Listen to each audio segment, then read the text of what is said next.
आज बढ़िया मौका मिला था ये सब करने का, क्योंकि अम्मी अब्बू घर पर नहीं थे। वो नानी के यहाँ गए थे।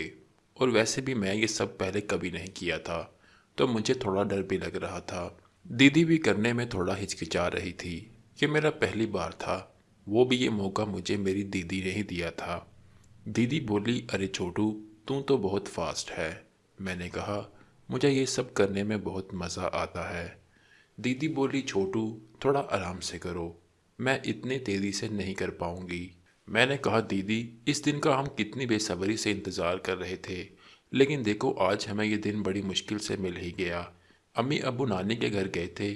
आज हमें बहुत अच्छा मौका मिला था, तो हमने सोचा जल्दी जल्दी कर लेते हैं, क्योंकि अम्मी अब्बू को वापस आने में कोई ज़्यादा देर नहीं लगनी थी। मेरी नानी का घर बस 2 किलोमीटर दूर था। हमें डर भी लग रहा था कि कहीं अगर ये बात अम्मी अब्बू को पता चल गई तो वो मुझे और दीदी को जान से मार देंगे। हालांकि इस काम के बारे में जानने के बाद अम्मी अब्बू भी बहुत खुश होते हैं, लेकिन हम ये सब इन लोगों से छुपा कर करना चाहते थे। दीदी और मैं कर ही रहे थे कि इतने में दरवाज़ा खटखटाने की आवाज़ आई। हम दोनों सब कुछ छोड़कर कमरे से बाहर आ गए। अम्मी अब्बू लौट आए थे। मेरी दीदी और मैं दोनों एक ही स्कूल में पढ़ते थे। वो मुझसे 2 साल की बड़ी थी, लेकिन वो बहुत खूबसूरत थी। मेरे स्कूल के कई लड़के मेरी दीदी के पीछे पड़े हुए थे, लेकिन वो किसी को भाव नहीं देती थी। एक दिन दीदी और मैं एक दुकान पर कुछ सामान लेने गए, तो मैंने देखा कि एक अंकल की दुकान पर काम करने वाला लड़की के साथ क्या कर रहे थे। तो मैंने दीदी को इशारे से बताया, दीदी वो देखो। दीदी बड़े गौर से देखने लगी। फिर हम सामान लेकर चुपचाप वहाँ से चले गए। मैंने दीदी से पूछा, दुकान वाले अंकल इतने बड़े हैं, लेकिन फिर भी छोटी उम्र की लड़की के साथ क्या कर रहे थे। मेरी दीदी बोली, वो लड़की इसकी दुकान पर काम करती होगी। मैंने कहा, दीदी, अगर हम दोनों भी ऐसा करें तो कैसा रहेगा। दीदी बोली, ठीक रहेगा, लेकिन हमारे अम्मी अब्बू ऐसा करने थोड़ी देंगे। मैंने कहा, लेकिन दीदी, इसमें बुरा क्या है, बल्कि हम तो ये काम करके अपने माँ बाप की मदद करेंगे। दीदी बोली, ठीक है, लेकिन हम ये बात अम्मी अब्बू को कभी नहीं बताएंगे। मैंने कहा, लेकिन दीदी, हम कब तक छुपाएंगे, एक ना एक दिन तो ये बात घर वालों को पता चल ही जाएगी। मेरी दीदी बोली, जबकि तब देखी जाएगी, लेकिन हम अभी कुछ नहीं बताएंगे। मैंने कहा, ठीक है। तो रात को खाना खाने के बाद मैं और मेरी दीदी थोड़ी देर टहलने के लिए छत पर चले गए। हम दोनों वहाँ काफ़ी देर तक बातचीत करते रहे।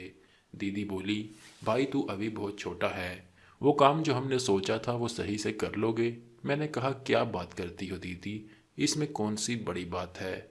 फिर दीदी बोली, ठीक है, 2-4 दिन बात करेंगे, अम्मी अब्बू चले जाएंगे और हम कोई बहाना करके घर पर ही रुकेंगे, तो इसी दिन हम वो सब काम करने का ट्राई करेंगे। मैंने कहा, हाँ जी, ये सही रहेगा। ये काम हम दोनों के लिए करना बहुत ज़रूरी था, क्योंकि इससे बहुत फ़ायदे होते। एक तो बाबा की मदद होती है, दूसरा हम भाई बहन को एक नया एक्सपीरियंस मिल जाता है। हम सबसे पहले स्कूल जाते थे, उसके बाद जब वापस आते तभी इस काम के बारे में सोचते थे, क्योंकि हमारी पढ़ाई बहुत ज़रूरी थी। एक दिन शाम को जब सब लोग बैठकर खाना खा रहे थे, तो हमने देखा कि अब्बू का चेहरा लटका हुआ था। मैंने पूछा, अब्बू क्या हुआ है, कोई परेशानी है। अब्बू बोले, क्या बताऊं बेटा, बहुत परेशानी है। एक तो काम धंधा भी नहीं चल रहा, ऊपर से इतना खर्चा है कि दिमाग काम नहीं कर रहा। अम्मी बोली, अब तेरी बहन की शादी के लिए रिश्ते भी देखने हैं, और हमारे पास तो पैसे ही नहीं हैं। मैंने कहा, तुम टेंशन मत लो, मैं और दीदी कुछ करते हैं। तो अब्बू बोले, तुम लोग क्या करोगे, तुम लोग सिर्फ पढ़ाई करो और कुछ नहीं। अब्बू की बात सुनकर फिर मैंने सोचा, अब्बू तो सिर्फ हमारे करने के बारे में तो बड़ा मसला हो रहा है, तो अगर वो जान गए मैं और दीदी के साथ क्या करता हूँ तो वो भड़क जाएंगे। रात को हम सो रहे थे, तो मैंने कहा, दीदी, तुमने सुना था हमारे करने के बारे में, अगर लगेगा तो वो बहुत गुस्सा होंगे, वो चाहते हैं कि हम सिर्फ पढ़ाई करें। दीदी बोली, अरे तू टेंशन मत ले, जब हमारी मेहनत सफल हो जाएगी तो अम्मी अब्बू भी बहुत खुश होंगे। मैंने कहा, ठीक है, लेकिन कोई गड़बड़ हुई तो तुम्हें संभालना होगी। दीदी बोली, मैं संभाल लूँगी। अगले दिन अम्मी अब्बू कहीं जाने की तैयारी कर रहे थे। जब मैं बाहर आया तो अम्मी बोली, अरे राजू, तैयार हो जाओ, नानी घर जाना है। मैंने कहा अम्मी अगर सब लोग नानी यहाँ चले जाएं तो यहाँ घर पर कौन रहेगा। अम्मी बोली ये बात भी ठीक है। तभी दीदी भी आ गई। दीदी बोली अम्मी राजू बिल्कुल ठीक कह रहा है, हम दोनों यहीं घर पर ही रुकते हैं और तुम नानी के यहाँ चले जाओ। तो अम्मी बोली ठीक है, घर की अच्छे से देखभाल करना। अम्मी अब्बू नानी के यहाँ चले गए। अब हम दोनों बहुत खुश थे। अब तो हम अच्छे से करेंगे और हमें रोकने वाला भी कोई नहीं होगा। दीदी बोली सब छोड़ो, मैं और सब करने की तैयारी करते हैं। मैंने कहा हाँ दीदी बिना डरे करेंगे। शाम के 4 बज रहे थे। दीदी बोली राजू तुम जाकर बाजार से कुछ सामान ले आओ। मैंने कहा ठीक है, लेकिन हम किस कमरे में वो सब करेंगे। दीदी बोली कि वो करने के लिए पीछे वाला कमरा सही रहेगा। मैंने झूला लिया और दीदी ने जो सामान मंगवाया था वो लेने चला गया। कुछ देर बाद मैं सामान लेकर आ गया। दीदी ने मुझे बुलाया और कहने लगी देखो राजू, मैंने पीछे का कमरा तैयार कर दिया है, लाओ तुम सारा सामान लेकर आओ। मैंने कहा दीदी सारा सामान तो मिल गया है, लेकिन मेन चीज़ ही नहीं मिली। तो दीदी बोली वो कौन सी चीज़ नहीं मिली। मैंने कहा दीदी तुमने 2 साइज़ें बताई थी मगर इनकी सांचा मिला है। तो दीदी बोली कोई बात नहीं, आज हम इसी साइज़ का माल तैयार करते हैं, दूसरे साइज़ का सांचा तुम कल ले आना। मैं दीदी के साथ सारा सामान कमरे में ले गया और अंदर से कुंडी बंद कर ली। फिर हम दोनों शुरू हो गए।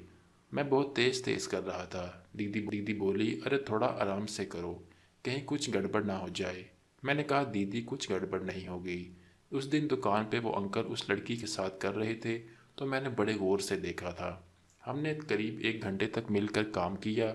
जब हम बाहर आए तो दीदी और मैं पसीने से लथपथ हो गए थे। दीदी बोली आज हमारा पहला दिन था, तुम्हें कैसा लगा। मैंने कहा दीदी मुझे तो बहुत मज़ा आया, और तुम्हें। दीदी बोली मैं तो बहुत थक गई हूँ, लेकिन अब हम पहले कोई दुकान बांध देते हैं जिस पर अपना माल सप्लाई कर सकें, तब आगे और माल तैयार करेंगे। मैंने कहा ठीक है। फिर दीदी बोली जाओ, मेरे कमरे से एक ताला रखा है, उसे लेकर आओ और उस कमरे में लगा दो, ताकि उस कमरे में हमारे अलावा और कोई ना जाए। जब हम घर पर अकेले रहेंगे तो सीधा उसी कमरे में जाकर करेंगे। मैं मार्केट में गया और दुकानदार से बात की। मैंने इससे बताया कि भैया माल बनाते हैं और हम चाहते हैं कि आप माल खरीदें। तो उस दुकानदार ने कहा ठीक है, पहले अपना माल मुझे दिखाओ, फिर मैं तुम्हें ऑर्डर देता हूँ।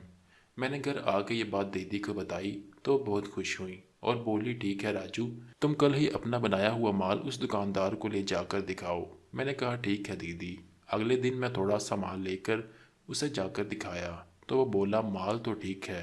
फिर वो बोला ये लो 5,000 एडवांस और 10,000 का माल तैयार करवाओ। मुझे जैसे ही पैसे मिले तो मेरी खुशी का ठिकाना ही नहीं था। फिर मैं घर में आया। मैंने कहा दीदी अब हम भी अमीर हो जाएंगे, हमें 10,000 का काम मिला है, ये लो 5,000 एडवांस। इसके बाद हम अम्मी अब्बू से छुप करके माल तैयार करने लगे और दुकानों पर सप्लाई करने लगे। ये थी मेरी आज की कहानी। आपको कैसी लगी कमेंट करके लाजमी बताएं और एक लाइक ज़रूर कर दें, और चैनल को अभी सब्सक्राइब नहीं किया तो सब्सक्राइब कर लें और बेल आइकन को ज़रूर प्रेस करें ताकि आने वाली नई वीडियोस का नोटिफिकेशन